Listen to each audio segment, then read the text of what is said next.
What's up, guys? It's Tribesman. Welcome back to Elisa The Innkeeper. And when we left off, this knight got introduced, and he was kind of a dick, so that's cool.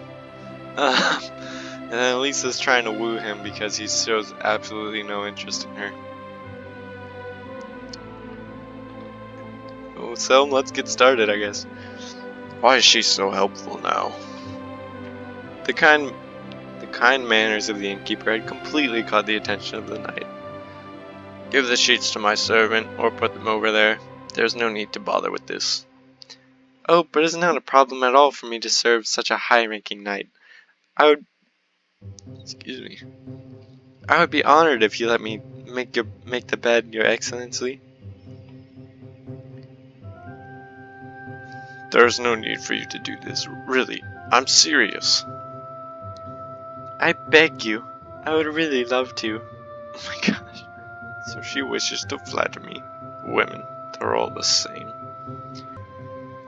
If you believe it is necessary, go ahead. He then replied, looking away from the girl as he reopened his book, trying to resume his interrupted read. It is quite annoying to have her in my room, but I really cannot drive her away. After all, she's doing her job. He won't even glance at me. I'll show him. Oh boy. The innkeeper started making the bed. In a handful of seconds, the used sheets were already all on the ground. Ooh. Oh my gosh, come on. However, it took the... Oh man. Actually, that's impressive. They made her look super, alluring without actually doing anything nudity related, which is new, I guess, for this kind of, for visual novels. I don't know. Maybe it's just the Sakura ones do it, but that's a nice change. However, it took her a while to lay out the clean sheets. It was a challenge to unfold every corner properly without taking her eyes off the knight. She's staring at him. It'll just be a moment. I'm good at this, you know. Oh, really? He kept reading. He's not giving a shit. What a surly man. Yes, I've gotten quite good at this. Fools hear those words and fall for it immediately. If you say so. What do you desire? What do you desire for lunch? I'll eat whatever is on the menu. I'd still like to know your favorite foods. If you like something more than others, please feel free to tell me. If I want something, I'll let the waiter know. But in these things, men do not have the attention and patience that we women possess. Oh my gosh. If you have a specific dish in mind, maybe a spicy sauce or something, do not hesitate to tell me.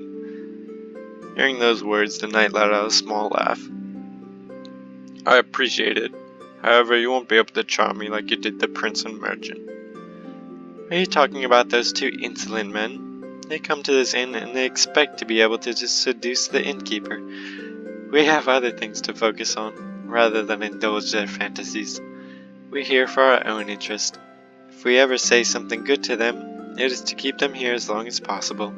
And personally, when I see them get their hopes up, I find it so funny. That's kind of mean, but I mean, whatever floats your boat, I guess. The knight, captivated by those words, closed his book without even bookmarking the page, and put it on the table. Great. I like your honesty. Oh, I'm nothing if not honest. You certainly act very well with all your suitors, though. Acting? Me? Never. You can ask those two always running after me. Ask them if I ever gave them a sign of affection. I cannot stand men who flirt so blatantly. I despise women who run after men just the same. I value freedom more than anything else. Oh yes, freedom is the greatest of treasure. So many lose it foolishly. Don't you also find it absurd to give up such a treasure for a woman? What is she thinking? The knight felt his body heating up as his cheeks reddened due to the overwhelming embarrassment. Finally, I found a topic where we're on the same page. The innkeeper could barely contain her smile. Why do you smile? Why do you smile? Oh, nothing. Just thinking back to something Fabrizio told me today. She thinks about him while she's here with me. Oh, I see. Do you have a wife, Your Excellency?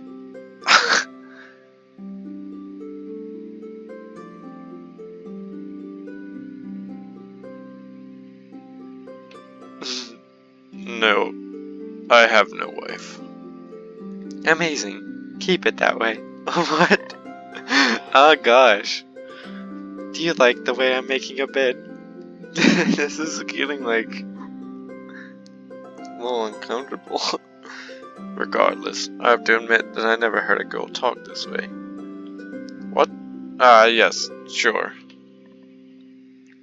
I'm almost done. Just give me one moment, please.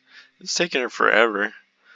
After she was done making the bed, Elisa picked up the basket and stepped off the bed.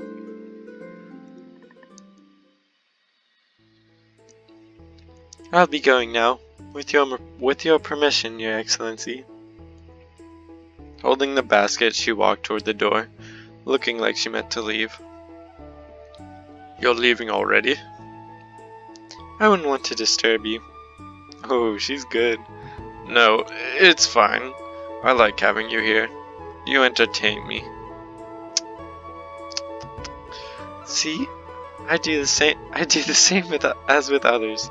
I stop by for a few minutes. I'm a cheerful person, so I tell a couple of jokes for entertainment. They think I'm interested in them, and they immediately start to flirt. Don't you think that's absurd? This is because of your good manners.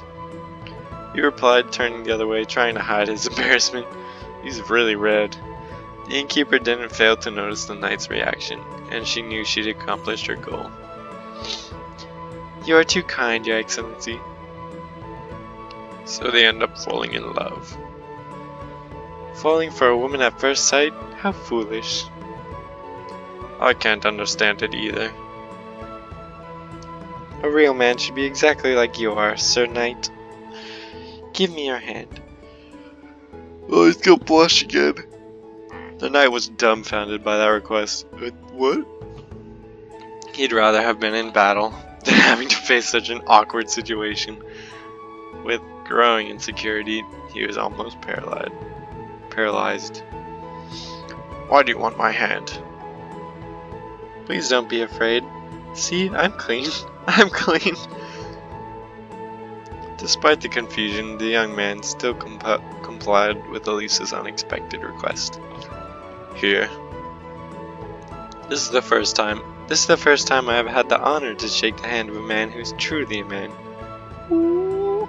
Okay, that's enough. He pulled his hand away. See? If I had shaken the hand of those two, they'd have immediately assumed that I was interested in them. I wouldn't allow them to think that for all the gold in the world. They do not know how to live in harmony with the opposite sex. Oh, bless our freedom to chat without implications, and all that ridiculous hogwash. You're talking about the prince and the merchant, right? The girl didn't deem that rhetorical question even worthy of a reply. Turning away from the knight, she looked out of the window, wishing to end the conversation and go back to her duties. Your Excellency, I'm very sorry, but now I really have to go. Do not hesitate to let me know of any wish you may have. I'll give you more attention than anyone else in this inn. Please excuse me now. She replied, nearing the door. Wait a second. Why do you treat me so well? Immediately continued the knight, grabbing Elisa's hand in an attempt to stop her. Because, aside from your merit, and aside from your social standing, I'm certain that I can speak freely with you. I bet that I'll be able to leash this one quite quickly. Ooh! I understand. Please, if you have work to do, do not linger for me. He replied, letting go of the hand, after realizing the rash action he had taken. Yes, sir, I'm going to do my last chores before turning in. Good. If you wish to come visit me again, I'll be happy to have you. To be honest, I never enter my guest rooms, but I will come to visit you sometime. Ooh. The girl replied with a smile as she turned to leave once more. To me? Why? Asked the knight without thinking, again trying to keep the innkeeper there. Does he wish to keep me here all night? Because I like you. Oh, what the? I feel like that was a lie. You like me. I like you because I feel like I can be myself with you. Good night, Your Excellency. Taking her items, Elisa finally exited the room with a satisfactory smile, slowly closing the door in order to avoid any noise. Good night. The room was now empty. He's got his freaking sword in his hand. I just noticed that. The room was now empty except for the knight. The young man was so lost in thought that he could barely breathe. Do I really know what I'm doing? I always kept women at due distance, but this one seems able to crumble every single one of my convictions. Her honesty, her smoothness in talking. After pondering for a long time, he finally reached the bed, laying on the bed sheets and taking in the nice smell that Elisa left. Her smell is it's extraordinary somehow. That girl sure does not go unnoticed. I'd rather chat with her than any other woman. However, giving in to her compliments and losing my freedom? Never. Right, keep away from all of them. With his mind still full of thoughts, he took off his shoes, his armor, and his sword, which he placed leaning on a wall. Once undressed, he slid into the sheets and pulled the covers up to his nose, so he once again felt that nice smell. Do I really know what I'm doing? Despite all his thoughts, exhaustion got the better of him as he drifted into sleep. The next morning began the same as the one before. The waiters tended to the rooms, the cooks were preparing breakfast for the customers, and Elisa was at the lavatory. She's taking a shit. Two women came in from the main entrance. They were distinguished, elegant, and seemed unaccompanied. Oh, two women. My bad.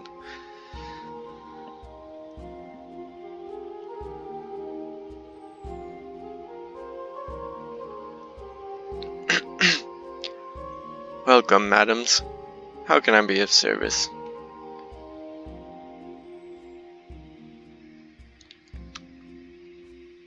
We've heard good things about this place, so we would like to stay here for a few days. You will be satisfied with our service, I promise you. If you would follow me, I'll show you to your free rooms. Free? Oh, our free rooms. Why do you have free rooms? Fabrizio walked to the stairs, followed by the women. Once at the upper floor, the waiter grabbed the keys from his pocket and unlocked the door to the first room on the left. Here you go, he said, gesturing for the women to enter and take a look at the suite. This suite has 2 bedrooms and a small dining room. Very elegant, but maybe a bit wasteful. We do not need 2 separate rooms. We'd rather have an extra room for our own guests. Hearing that, Fabrizio nodded and closed the door, then moved into the next room. In that case, I'd have just what you need. He then opened the door to show them the interior of the second room.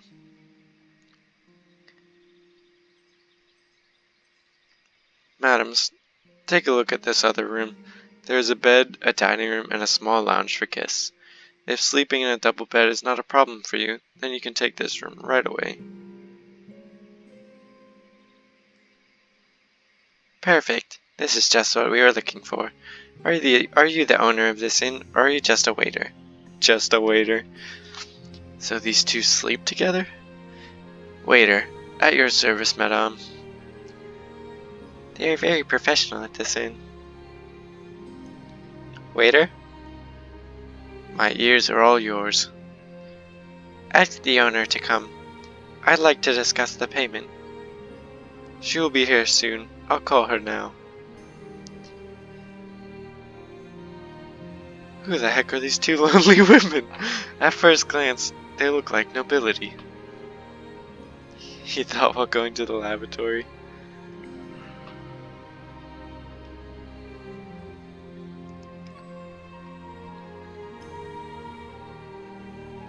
I really believe we'll be more than fine here. I think so as well. They treat us very warmly. I hope they will not raise the price because of our titles. She'll have to speak with me beforehand. Hopefully everything will go smoothly. My friend, you're being a pessimist as usual. I'm just saying, we should not let our guard down. Fabrizio then quietly made his way to the counter to update the two noblewomen on the situation. The mistress will come to serve you now. Very well. I have served nobility in the past, therefore as such I can ensure that your excellency will be cared for adequately. I am glad. I shall rely on you for our stay then. Ooh, she likes him. For now, I have to ask you madams, to give me your name for the registration, he said as he pulled a booklet along with a pen from under the counter. Why do I have to give you my name? Give him a fake name. We are compelled, as an inn, to ask name, house, country, and condition of all clients staying at our inn. If we didn't, we'd get in trouble.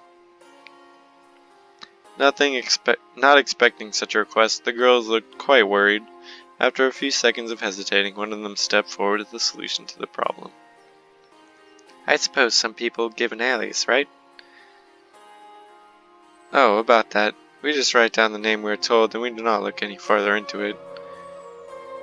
Told you. Write this then. Baroness Caterina del Poggio from Palermo. Palermo in Sicily? Must be a hot-blooded woman. What? After studying Caterina, the waiter then wrote her name in the registry. And you, madame? Oh, please, Countess Rebecca, tell him your name. Well, haven't you heard? Her Excellency, Countess Rebecca. How rude. He begins writing her name. House name? That too? Del Sol, from Rome. After he was done writing their names, the waiter closed the booklet with the pen inside and carefully placed it back onto the counter. We should be done here. Sorry for the inconvenience. The innkeeper should be arriving momentarily. I knew they were two noble women. Hope they are not too stingy. I think those are actual names. But they want him to think it's an alias. After taking an apple from a cup on the table, Fabrizio left the room. Most humble servant and her grace, a most humble servant of her grace the Baroness. Countess, I bow to you. My lady, you flatter me too much. Elisa, peering down the aisle leading to the main room, could see the two women joking amongst themselves. Look how cheerful these two are. It's just too... Wait, which one's Rebecca? The one on the left, okay. It's just too funny. Shush, the mistress is here. Seeing the innkeeper arrive, the noblewomen scrambled to recover their composure and noble demeanor. I bowed to your graces. Good day. My greetings, mistress. Noticing the insolence of her companion, Caterina gave her a small pinch without being noticed, so that she'd behave better. Hey. Allow me to kiss your hand. Much obliged. Caterina offered the hand, while Rebecca desperately tried to prevent herself from laughing. You too, your grace. With a candid smile, Elisa asked for Rebecca's hand as well. It's fine. Come on, accept the graciousness of this young woman. Give her your hand. No, it's fine, really. You are too modest. Give me your hand, miss. Here. No longer able to contain her laughter as she offered her hand, Rebecca turned away. Are you laughing, milady? Why? My dear Countess, she's still laughing at me. I said something earlier that might cause all of this. Why are these two women alone? Oh, now I understand. I bet these two are not noble women. If they were, they would be accompanied. Elisa answered, while looking around, hoping to see the knight. I haven't seen him since this morning. I would certainly like to have a word with you about the payment. The payment? Certainly. But are you by yourself? Do you not have any husbands or servants? Asked the innkeeper, trying to better understand the situation. The Baron, my husband. Rebecca smothered another burst of laughter with her hand. What is wrong, my lady? She cannot keep a straight face. My dear, why are you laughing? I'm laughing about the Baron, your husband. Yes, he is a playful one, always telling jokes. He will be here as soon as possible with Count Orazio, Countess Rebecca's husband. Rebecca could barely hold it together. At this point, she wouldn't be able to keep it up much longer. Does His Grace the Count also make you laugh? Rebecca, keep some of your dignity. Ladies, you don't have to keep that act up now. We're alone. Nobody's listening. Is this county or baron even real? What are you implying? Are you questioning our nobility? Forgive me, milady. Do not lose your temper, or you will make our countess laugh again. Oh, it's no use. Countess, she exclaimed threateningly, interrupting her. I know what she meant, milady. If you can guess who we are, I'll give you all of my respect. Why keep faking it? You two are not nobility. Are you saying you know us? They have like the same voice almost. Sorry about that. I don't know how to do a lot of women's voices. I gotta stretch. Well done. She can't even stay in character for a bit. I can't act off stage. Off stage? I applaud you, Baroness. I'd like your honesty. Sometimes I find pleasure in allowing myself some freedom. Yet again, Elisa managed to come up on top, proving to be a smart and witty innkeeper. Having been very satisfied of having discovered that small deceit, she chose to forgive the two fake noblewomen. And I love to no end people like you. Feel free to use my inn. You're welcome here. However, a word of warning. If any prestigious customer comes, you will have to move to another room. Deal. No deal. When I spend money, I want to be served like a noblewoman, and in that room I feel like that. I have no reason and no interest in changing into another room. Please, Baroness, be reasonable. Elisa saw the prince strolling down the aisle from the corner of her eye. Oh, here's a gentleman staying at this inn. When he sees women, he immediately starts to woo them. Is he rich? Nope. I do not know about his finances, so I'm not sure. Oh boy. Excuse me, may I enter? Yes, please, come in. Honored to make your acquaintance, my ladies. The honor is all ours. Did they just arrive? The prince asked in a whisper to Elisa. He's always clinging to me. Yes, Your Grace. Do you want me to introduce you? Gladly, Elisa. Thanks. This is the Baroness Caterina del Poggio, and this is the Countess Rebecca del Sol. The prince did not lose a moment, throwing himself to the conquest of the two beautiful women. Oh, my dear ladies. And who would you be, my lord? I am the Prince of Forlimpompoli. The innkeeper kept our cover so we can continue our act. That's fortunate. It is an immense pleasure to be able to meet a nobleman like you. If you ever are in need of anything, say your command. I am happy that you came to stay at this inn. The mistress is elegant and courteous. This man is full of kindness. He honors me with his protection. It was impossible to miss the irony in Elisa's words. However, the prince didn't appear to grasp it.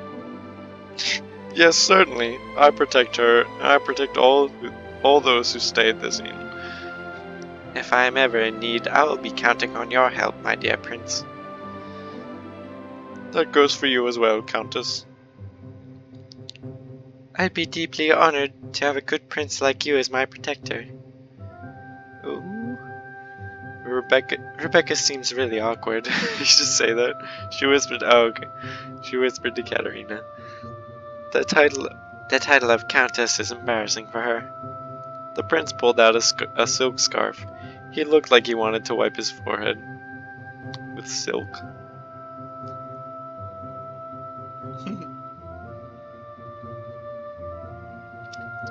Great looking scarf, Mr. Prince.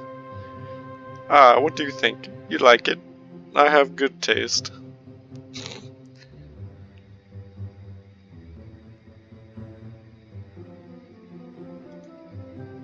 Very beautiful, yes. Oh, oops, that was devious. Where did he get that rag? I really hope he doesn't get any funny ideas. There's a wait, she doesn't like it? Oh, have you ever seen such a beautiful scarf? Superb. I've never seen something like it. If you gifted it to me, I'd accept it in a heartbeat. Oh, this came from London. It's marvelous. As I've said, I have good taste. It needs to be folded properly, or it will ruin. This kind of item must be kept with the maximum care. Here, have it. After carefully folding the cloth, the prince gracefully offered it to the innkeeper. You want me to bring it to your room?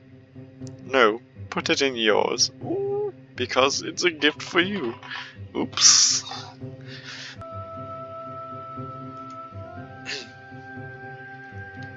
Oh, your grace, forgive me, but I cannot accept this. This cloth is yours.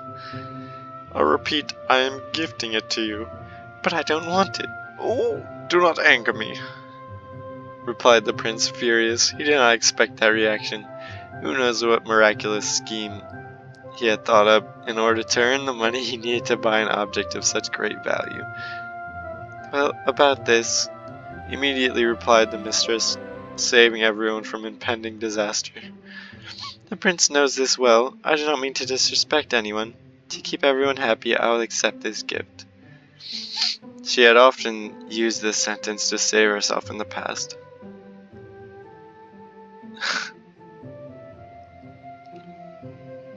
Oh no. Well, with that awkward exchange of gifts, I'm gonna leave this episode here. If you enjoyed the video, be sure to give it a thumbs up for me and subscribe for more.